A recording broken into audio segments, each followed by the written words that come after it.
Kalau kita bicara soal kesehatan, kebanyakan orang langsung mikirnya penyakit besar.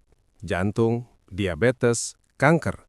Padahal yang sering luput justru kebiasaan kecil, sepele, yang kita lakukan setiap hari. Tapi diam-diam, pelan-pelan merusak kesehatan. Dan yang bikin bahaya, kebiasaan ini kelihatannya normal. Semua orang melakukannya. Bahkan sering dianggap bagian dari gaya hidup modern. Hari ini, saya mau bahas beberapa kebiasaan yang tanpa kita sadari, efeknya bisa jauh lebih besar daripada yang kita bayangkan. Pertama, kurang tidur, tapi dianggap biasa. Banyak orang bangga bilang, saya tidurnya cuma 4-5 jam, tapi tetap kuat. Padahal, tubuh tidak pernah lupa.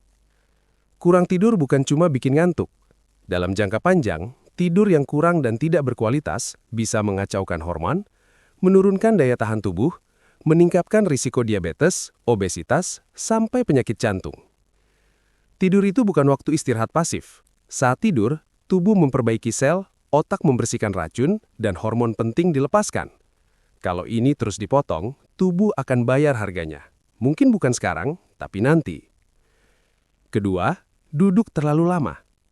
Ini kebiasaan yang sangat umum. Kerja duduk, makan duduk, pulang masih duduk main HP, nonton TV duduk lagi. Masalahnya, tubuh manusia tidak diciptakan untuk diam berjam-jam. Duduk terlalu lama bisa memperlambat metabolisme, mengganggu sirkulasi darah, meningkatkan risiko nyeri punggung, stroke, sampai penyakit jantung.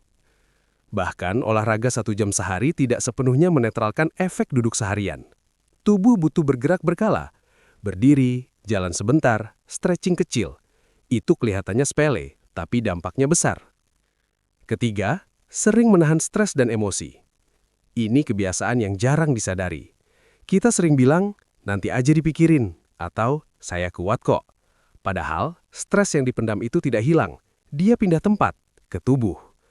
Stres kronis bisa memicu gangguan lambung, tekanan darah tinggi, nyeri otot berkepanjangan, gangguan tidur, bahkan penurunan sistem imun. Tubuh kita sangat jujur. Saat pikiran tidak diberi ruang untuk istirahat, tubuh yang akan bicara lewat sakit. Keempat, terlalu sering konsumsi gula dan makanan ultraproses. Ini bukan soal makanan manis sesekali, tapi kebiasaan harian.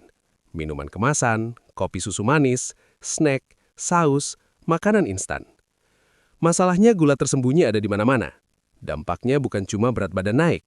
Gula berlebih bisa memicu peradangan, mengacaukan insulin, mempercepat penuaan sel, meningkatkan risiko diabetes dan penyakit jantung.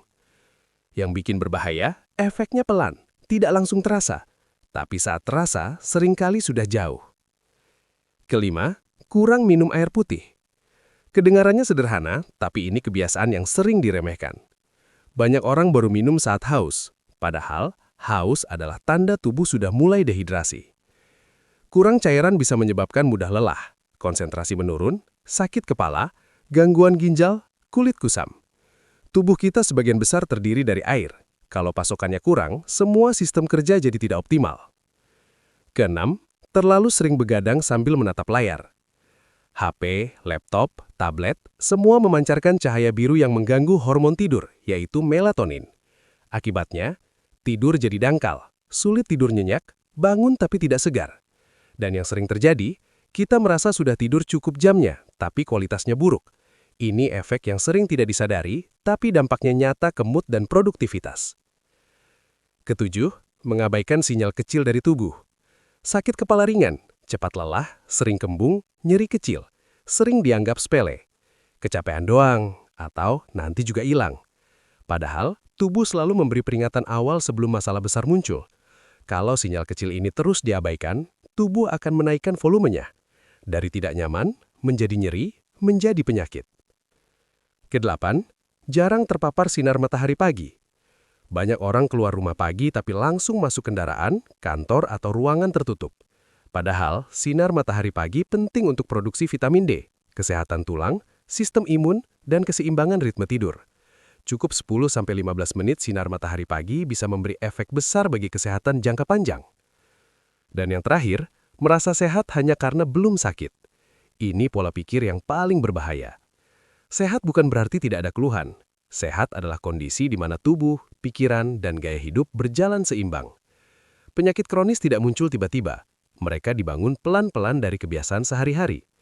Kalau ada satu pesan penting dari pembahasan ini, itu adalah kesehatan rusak bukan karena satu kesalahan besar, tapi karena kebiasaan kecil yang terus diulang. Kabar baiknya, kebiasaan kecil juga bisa diperbaiki. Tidak harus ekstrim, tidak harus langsung sempurna. Mulai dari tidur sedikit lebih baik, bergerak sedikit lebih sering, makan sedikit lebih sadar, mendengarkan tubuh sedikit lebih peka. Tubuh kita punya kemampuan luar biasa untuk pulih, asal kita berhenti melukainya setiap hari. Saya Dr. Falih, jaga kesehatan. Bukan nanti, tapi mulai sekarang.